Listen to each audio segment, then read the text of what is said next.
Hello, in this video I will tell you what original part numbers are needed to repair or replace the front shock absorber strut and other components of the front suspension of a 2020 Volkswagen Tiguan. You will need a gas shock absorber, either regular or electrically adjustable one. Also pay attention to the configuration and code of your car. This will affect the gas shock absorber number and its rigidity.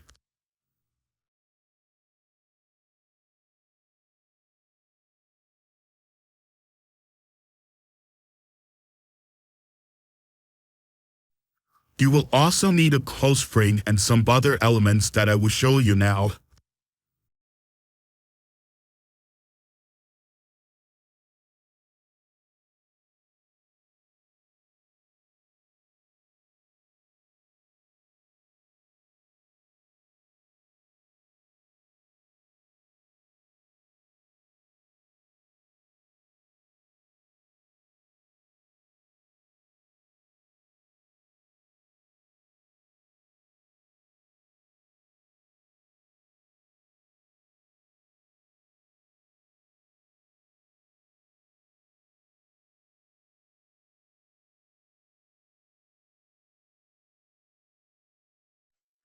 This is the entire list of parts you will need to restore the operation of your front shock absorber struts on a 2020 Volkswagen Tiguan. In the description of this video, I will provide the part numbers of all the parts so that you can easily copy them.